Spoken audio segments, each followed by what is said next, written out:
Iran ಮತ್ತು Israel ನಡುವಿನ ಯುದ್ಧ ಅಥವಾ ಸಂಘರ್ಷ ಮತ್ತೊಂದು ಹಂತವನ್ನು ತಲುಪಿದೆ. ಇರಾನ್ನ ಪರಮೋಚ್ಚ ನಾಯಕ ಅಯತೊಲ್ಲಾ ಅಲಿ ಖಮೇನಿಯ ಹತ್ಯೆಯಾಗಿದೆ.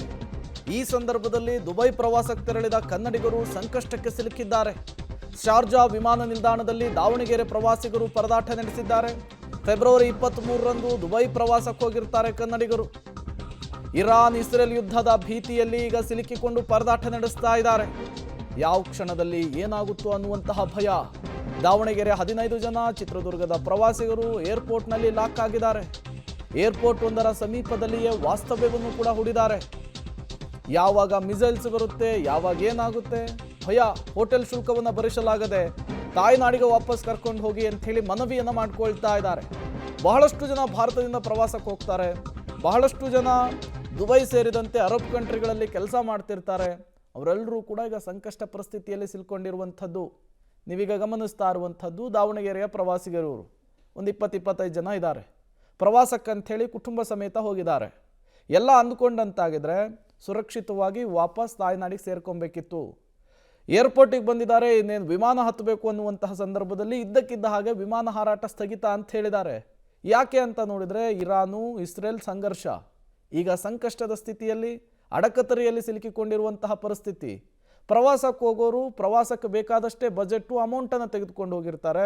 ಪ್ರವಾಸವನ್ನು ಮಾಡಿ ವಾಪಸ್ ಹೋಗುವಂತಹ ಸಂದರ್ಭದಲ್ಲಿ ಕೈಯಲ್ಲಿ ದುಡ್ಡಿಲ್ಲ, ಎಲ್ಲಿ ಉಳಿಬೇಕು, ಏನು ತಿನ್ನಬೇಕು ಏನೂ ಗೊತ್ತಾಗ್ತಾ ಇಲ್ಲ. ಹಾಗಾಗಿ ರಾಜ್ಯ ಸರ್ಕಾರ ನಮ್ಮ ಸಹಾಯಕ್ಕೆ ಬರಬೇಕು ಅಂತ ಮನವಿ ಮಾಡ್ಕೊಳ್ತಿದ್ದಾರೆ. ಡೀಟೇಲ್ಸನ್ನು ಕೊಡೋದಕ್ಕೆ ಪುನೀತ್ ದೂರವಾಣಿ ಸಂಪರ್ಕದಲ್ಲಿ ಜಾಯಿನ್ ಆಗಿದ್ದಾರೆ. ಪುನೀತ್, ಎಷ್ಟು ಜನ ಸಿಲುಕೊಂಡಿರೋದು ದಾವಣಗೆರೆಯಿಂದ? ಹೆಂಗಿದಾರಂತೆ? ಮನೆಯವರೇನಾದರೂ ಕಾಂಟ್ಯಾಕ್ಟ್ ಮಾಡಿದಾರಾ? ಖಂಡಿತವಾಗ್ಲೂ ಪ್ರೇಮ, ಏನು ದಾವಣಗೆರೆ ಜಗಳೂರು ತಾಲೂಕಿನ ತರುಣ್ ಘಟ್ಟದ 15 ಅಂದ್ರೆ ಚಂದ್ರಶೇಖರ್ ನಿವೃತ್ತ ಪ್ರಾಧ್ಯಾಪಕರಾದಂತಹ ಚಂದ್ರಶೇಖರ್ ಆಗಿರೋದು ಅವರ ಗ್ರಾಮದ 15 ಜನರು ಕೂಡ ಕಳೆದ ಫೆಬ್ರವರಿ 23ರಂದು ದುಬೈ ಮತ್ತೆ ಇನ್ನಿತರ ನಗರಗಳಿಗೆ ಪ್ರವಾಸ ಹೊರಟಿದ್ರು. ಆ ಸಂದರ್ಭದಲ್ಲಿ ಅಂದ್ರೆ ನಿನ್ನೆ ಅವರು ವಾಪಸ್ ದಾವಣಗೆರೆಗೆ ಬರ್ಬೇಕನ್ನೋ ನಿಟ್ಟಿನಲ್ಲಿ ಆ ಏರ್ಪೋರ್ಟ್ ಬಂದಿದ್ದಾರೆ. ಅಂದ್ರೆ ಶಾರ್ಜಾ ಏರ್ಪೋರ್ಟ್ ಬಂದ ಸಂದರ್ಭದಲ್ಲಿ ಅಲ್ಲಿ ವಿಮಾನ ನಿಲ್ದಾಣದಲ್ಲಿ ಎಲ್ಲಾ ವಿಮಾನ ಕೂಡ ಬಂದ್ ಮಾಡಿರುವಂತದ್ದು. ಯಾಕಂದ್ರೆ ಈಗಾಗಲೇ ಯುದ್ಧ ಸಂಭವಿಸ್ತಿರುವಂತಹ ನೆಲೆಯಲ್ಲಿ ಏನಾದ್ರು ಬಾಂಬ್ ಅಟ್ಯಾಕ್ ಆಗ್ಬೋದು ಮತ್ತೆ ಇನ್ನಿತರ ಅವಘಡಗಳು ಆಗ್ಬೋದು ಅನ್ನೋ ನಿಟ್ಟಿನಲ್ಲಿ ಮುನ್ನೆಚ್ಚರಿಕಾ ಕ್ರಮವಾಗಿ ಒಂದು ವಿಮಾನಗಳು ಕೂಡ ನಿಲ್ಸಿರುವಂತ ನೆಲೆಯಲ್ಲಿ 15 ಜನ ಮತ್ತೆ ಬಳ್ಳಾರಿ ಆಗಿರ್ಬೋದು ಮತ್ತೆ ಚಿತ್ರದುರ್ಗ ಈ ಭಾಗದ 50 ಜನ ಪ್ರವಾಸಿಗರು ಕೂಡ ಅಲ್ಲಿ ಸಿಲುಕಾಕೊಂಡಿರುವಂತದ್ದು. ಪ್ರಮುಖವಾಗಿ ಅಲ್ಲಿ ಅಂದ್ರೆ ವಿಮಾನ ನಿಲ್ದಾಣದ ಪಕ್ಕದಲ್ಲಿರುವಂತಹ ಹೋಟೆಲ್ ಅಲ್ಲಿ ತಂಗಿದ್ದಾರೆ. ಆದ್ರೆ 12 ಗಂಟೆಗೆ 10,000 ಈ ರೀತಿಯಾಗಿ ಚಾರ್ಜ್ ಆಗ್ತಿರುವಂತ ನೆಲೆಯಲ್ಲಿ ಇರುವಂತಹ ಅಮೌಂಟ್ ಕೂಡ ಈ ಸದ್ಯಕ್ಕೆ ಇಲ್ಲ. ಸಾಕಷ್ಟು ಸಂಕಷ್ಟದಲ್ಲಿದ್ದೀವಿ, ಆಮೇಲೆ ಊಟ ಮಾಡೋದಕ್ಕೂ ಕೂಡ ಅಮೌಂಟ್ ಇಲ್ಲ, ಆ ರೀತಿಯಾದಂತಹ ಪರಿಸ್ಥಿತಿ ಕೂಡ ಇದೆ. ಕೂಡಲೇ ವಿದೇಶಾಂಗ ಸಚಿವರಾಗಿರ್ಬೋದು ಮತ್ತೆ ಸಂಬಂಧಪಟ್ಟ ಪ್ರಧಾನಿಗಳಾಗಿರ್ಬೋದು ಇದು ಕೂಡಲೇ ನಮ್ಮನ್ನ ತಾಯ್ನಾಡಿಗೆ ಕರೆಸ್ಬೇಕು ಅನ್ನೋ ನಿಟ್ಟಿನಲ್ಲಿ ಈಗಾಗಲೇ ಮನವಿ ಮಾಡ್ಕೊಂತಿರುವಂತದ್ದು Prem. Okay, thank you Puneeth ತಮ್ಮೆಲ್ಲ ಮಾಹಿತಿಗಾಗಿ. ಒಂದು ಕಡೆ ಬಳ್ಳಾರಿಯ 55 ಜನ, ಮತ್ತೊಂದು ಕಡೆ ದಾವಣಗೆರೆ ಚಿತ್ರದುರ್ಗ ಸೇರಿ ಒಂದು 20-25-30 ಜನ ಸಿಲುಕಿಕೊಂಡಿರುವಂಥದ್ದು. ಜೊತೆಗೆ ನಾರಾ ಭರತ್ ರೆಡ್ಡಿ ಪರಿಸ್ಥಿತಿಯಲ್ಲಿದ್ದಾರೆ.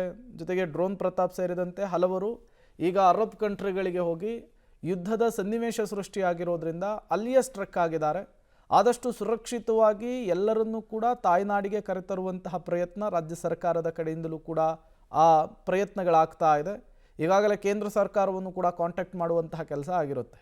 ಪ್ರತಿ ದೇಶದಲ್ಲೂ ಕೂಡ ಯುದ್ಧದ ಕಾರ್ಮೋಡ ಆತಂಕ ನಿರ್ಮಾಣವಾದಂತಹ ಸಂದರ್ಭದಲ್ಲಿ ಅಲ್ಲಿದ್ದಂತಹ ಭಾರತೀಯರನ್ನು, ಅಲ್ಲಿದ್ದಂತಹ ಕನ್ನಡಿಗರನ್ನು ರಕ್ಷಣೆ ಮಾಡುವಂಥದ್ದು ಸರ್ಕಾರದ ಮೊದಲ ಆದ್ಯತೆ ಆಗಿರುವಂಥದ್ದು. ಈ ಹಿಂದೆ ಉಕ್ರೇನ್ನಲ್ಲಿ ಏನೇನೆಲ್ಲ ಆಗಿತ್ತು ಅನ್ನೋದನ್ನು ನಾವು ಗಮನಿಸಿದ್ವಿ. ವಿಶೇಷ ವಿಮಾನದ ಮೂಲಕ ಎಲ್ಲರನ್ನೂ ಕೂಡ ಸೇಫಾಗಿ ತಾಯ್ನಾಡಿಗೆ ಕರೆತರುವಂತಹ ಕೆಲಸ ಆಗಿತ್ತು. ಈಗ ಇಲ್ಲೂ ಕೂಡ ಅದೇ ರೀತಿ ಆಗುತ್ತೆ. ಬಟ್ ಮಾರ್ಚ್ 2ರವರೆಗೂ ಕೂಡ ವಿಮಾನ ಹಾರಾಟದಲ್ಲಿ ಸ್ಥಗಿತವಾಗುವಂತಹ ಸಾಧ್ಯತೆ ಇರುವಂಥದ್ದು. ಮುಂದಿನ ಪರಿಸ್ಥಿತಿ ಹೆಂಗಾಗುತ್ತೆ, ಬೆಳವಣಿಗೆಗಳು ಹೆಂಗಾಗುತ್ತೆ ಅನ್ನೋದರ ಮೇಲೆ ವಿಮಾನ ಹಾರಾಟದ ಭವಿಷ್ಯ ನಿಂತಿದೆ. ವಿಮಾನಗಳೆಲ್ಲಾದರೂ ಆರಂಭ ಆಗಿದ್ದೇ ಆದರೆ, ಹಾರಾಟಗಳು ಸಾಮಾನ್ಯ ಸ್ಥಿತಿಗೆ ಬಂದಿದ್ದೇ ಆದರೆ ಎಲ್ಲರೂ ಕೂಡ ಸುರಕ್ಷಿತವಾಗಿ ಬರ್ತಾರೆ. ಇಲ್ಲಾಂದರೆ ಕೇಂದ್ರ ಸರ್ಕಾರವೇ ವಿಶೇಷ ವಿಮಾನದ ಮೂಲಕ ಭಾರತೀಯರನ್ನು, ಕನ್ನಡಿಗರನ್ನು ಸುರಕ್ಷಿತವಾಗಿ ಕರೆತರುವಂತಹ ಕೆಲಸ ಮಾಡಬೇಕಾಗುತ್ತೆ. ಇನ್ನು ಇರಾನ್ ಇಸ್ರೇಲ್ ನಡುವೆ ಸಂಘರ್ಷ ಜೋರಾಗ್ತಾ ಇದೆ. ದುಬೈ ಏರ್ಪೋರ್ಟ್ನಲ್ಲಿ ಹಲವು ವಿಮಾನಗಳ ಹಾರಾಟ ಬಂದಾಗಿದೆ. ಅಂತಾರಾಷ್ಟ್ರೀಯ ವಿಮಾನಗಳ ಹಾರಾಟ ಬಂದಾದ ಹಿನ್ನೆಲೆಯಲ್ಲಿ ಸಾವಿರಾರು ಜನ ಪ್ರಯಾಣಿಕರು ಸಂಕಷ್ಟವನ್ನು ಅನುಭವಿಸ್ತಾ ಇದ್ದಾರೆ. ದುಬೈನಲ್ಲಿ ಬಿಗ್ ಬಾಸ್ ಖ್ಯಾತಿಯ ಡ್ರೋನ್ ಪ್ರತಾಪ್ ಸಿಲುಕಿಕೊಂಡಿದ್ದಾರೆ.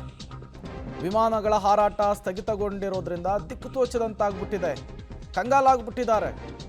ದುಬೈನಲ್ಲಿ ಸಿಲುಕಿರುವ ಬಗ್ಗೆ ಡ್ರೋನ್ ಪ್ರತಾಪ್ ವಿಡಿಯೋ ಮಾಡಿ ಸೋಷಿಯಲ್ ಮೀಡಿಯಾದಲ್ಲಿ ಅಪ್ಲೋಡ್ ಮಾಡಿದ್ದಾರೆ. ಸದ್ಯಕ್ಕೆ ಸಿಚುವೇಶನ್ ಹೇಗಿದೆ, ಅವರು ಏರ್ಪೋರ್ಟ್ನಲ್ಲಿ ಲಾಕ್ ಆಗಿ ಯಾವ ರೀತಿಯ ಸಿಚುವೇಶನ್ ಇತ್ತು ಎಲ್ಲವನ್ನೂ ಕೂಡ ತಿಳಿಸಿದ್ದಾರೆ. ಜಗತ್ತಿನ ಯಾವುದೇ ಮೂಲೆಯಲ್ಲಿ ಈ ರೀತಿಯ ಸನ್ನಿವೇಶ ಸೃಷ್ಟಿಯಾದಂತಹ ಸಂದರ್ಭದಲ್ಲಿ ಸಾಮಾನ್ಯವಾಗಿ ಎಲ್ಲರೂ ಕೂಡ ಅನುಭವಿಸಬೇಕಾದಂತಹ ಸಮಸ್ಯೆ ಇದು. ಈಗ ಪ್ರವಾಸಕ್ಕಂತ ಹೋದವರು, ಕೆಲಸಕ್ಕಂತ ಹೋದವರು, ವ್ಯವಹಾರದ ಮೇಲೆ ಹೋದವರು ಎಲ್ಲರೂ ಕೂಡ ಅಲ್ಲಲ್ಲಿಯೇ ಸ್ಟ್ರಕ್ ಆಗಬೇಕಾದಂತಹ ಪರಿಸ್ಥಿತಿ ನಿರ್ಮಾಣವಾಗಿದೆ. ವಿಮಾನ ಹಾರಾಟ ಸೇವೆ ಬಂದ್ ಆಗಿರೋದ್ರಿಂದ, ಪರಿಸ್ಥಿತಿ ಉದ್ವಿಗ್ನಗೊಂಡಿರೋದ್ರಿಂದ ಕೆಲ ದಿನಗಳ ಕಾಲ ಇದೇ ರೀತಿಯ ಪರಿಸ್ಥಿತಿಯೇ ಇರುತ್ತೆ. ವಿಮಾನ ಹಾರಾಟ ಸಹಜ ಸ್ಥಿತಿಗೆ ಬಂದರೆ ಈ ಎಲ್ಲ ಸಮಸ್ಯೆಗಳು ಕೂಡ ಬಗೆಹರಿಯುವಂತಹ ಸಾಧ್ಯತೆ ಇದೆ. ಇದರಲ್ಲಿ ತುಂಬಾ ಜನ ವಯಸ್ಸಾದವರು ಬಂದಿದ್ದಾರೆ. ನಾವೆಲ್ಲ 70 ಎಬೋ 80 ಎಬೋನವರು 4-5 ಜನ ಇದ್ದಾರೆ. ತುಂಬಾ ಕಷ್ಟ ಆಗಿದೆ. ಆಮೇಲೆ ಎಲ್ಲರ ಹತ್ರ ದುಡ್ಡೆಲ್ಲ ಖಾಲಿ ಆಗಿದೆ. ಹಾಗಾಗಿ ನಮಗೆ ರೂಮ್ಗಳು ಸಿಗ್ತಾ ಇಲ್ಲ. ಈಗ ಏನೋ ವ್ಯವಸ್ಥೆ ಮಾಡಿ ಈಗ ನಾವು ಪ್ಲಾಟ್ಫಾರ್ಮ್ನಲ್ಲೆಲ್ಲ ನಿಂತ್ಬಿಟ್ಟಿದ್ದೀವಿ.